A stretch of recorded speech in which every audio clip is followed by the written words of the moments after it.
السلام علیکم دوستو، آج پوری دنیا میں اسلام بڑی تیزی کے ساتھ پھیل رہا ہے اور ہر جگہ اسلام کا بول بالا ہے۔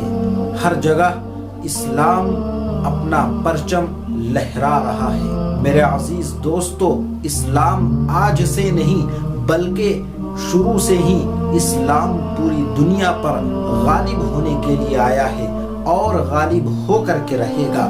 پوری دنیا میں اپنا پرچم لہرا کر رہے گا۔ اسلام کی فطرت میں قدرت نے لچک دی ہے۔ اسلام کی فطرت میں قدرت نے لچک دی ہے۔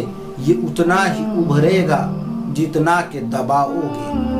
میرے عزیز دوستو، آج ہی نہیں بلکہ پہلے زمانے میں بھی آپ دیکھیے، جس وقت بغداد مسلمانوں کا مرکز ہوا کرتا تھا، اس وقت کافروں نے ایک نوجوان کو بغداد میں بھیجا کہ جاؤ، جا کر کے معلوم کرو کہ آخر مسلمانوں کی کامیابی کا کیا راز ہے۔ مسلمانوں کے ماحول اور معاشرے کا پتہ کر کے آؤ، پتہ تو چلے کہ آخر یہ کرتے کیا ہے، کیا وجہ ہے کہ یہ پوری دنیا میں غالب آتے جا رہے ہیں۔ جب وہ بغداد پہنچا تو بہت تھکا ہوا تھا اور اسے بھوک بھی لگ رہی تھی۔ وہ ایک ہوٹل میں گیا اور کھانا کھانا شروع کر دیا۔ جب وہ ہوٹل میں کھانا کھا رہا تھا تو اس کے سامنے ہی ایک مسلمان بندہ بیٹھا ہوا تھا جو اسے گھور گھور کر دیکھ رہا تھا اور بہت اچھی طرح سے دیکھ رہا تھا۔ جب اس غیر مسلم نوجوان کی نظر اس مسلمان بندے پر پڑی تو وہ سوچنے لگا، لیکن پھر آخر کار یہ کہہ کر کے چپ ہو گیا کہ میں مسافر ہوں۔ اسے لگ رہا ہوگا کہ یہ مسافر کہاں سے آیا ہے، کیا کرنے آیا ہے، اسی وجہ سے یہ مجھے ایسے دیکھ رہا ہے۔ جب وہ نوجوان کھانا کھا کر کے کاؤنٹر پر بل پیڈ کرنے گیا، کھانے کا پیسہ دینے گیا، تو کاؤنٹر والے نے کیا کہا کہ آپ کا بل پیڈ ہو چکا ہے۔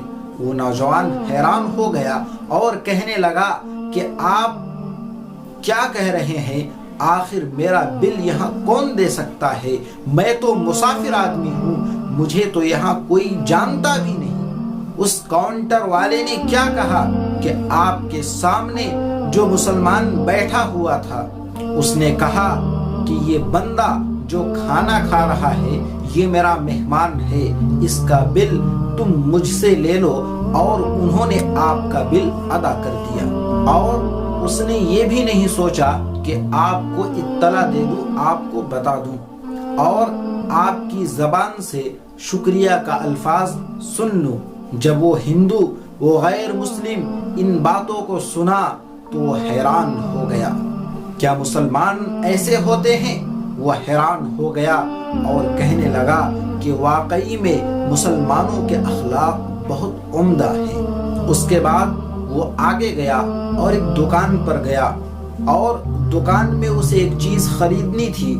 وہ دکاندار سے پوچھا کہ بھائی تمہارے پاس فلاں چیز ہے یا نہیں؟ وہ دکاندار کہنے لگا کہ جی ہاں، میرے پاس وہ چیز ہے جو آپ کو چاہیے۔ اس نے کہا اس کی قیمت کیا ہے؟ دکاندار نے اس کی قیمت بتا دی۔ پھر اس کے بعد وہ کہنے لگا کہ آپ مجھے یہ چیز ایک عدد دے دیجئے۔ وہ دکاندار کہنے لگا جناب یہی چیز آپ کو میرے سامنے والی دکان میں مل جائے گی، آپ برائے مہربانی یہ چیز میری دکان سے نہ لے کر کے ان کی دکان سے لے لیجئے۔ چنانچہ وہ وہی چیز دوسری دکان سے جا کر کے اسی قیمت پر خرید لیتا ہے، لیکن اس کے دل میں یہ خلش پیدا ہوا کہ آخر وہ دکاندار مجھے یہ چیز دینے سے منع کیوں کر رہا تھا، اور اس دکاندار نے بڑی آسانی کے ساتھ مجھے یہ چیز دے دی، آخر اس کی وجہ کیا ہے؟ لہٰذا وہ لوٹ کر پہلے کے پاس آیا اور آ کر کہنے لگا کہ جناب کیا آپ کے پاس یہ چیز نہیں تھی یا آپ دینا نہیں چاہتے تھے، آخر معاملہ کیا ہے؟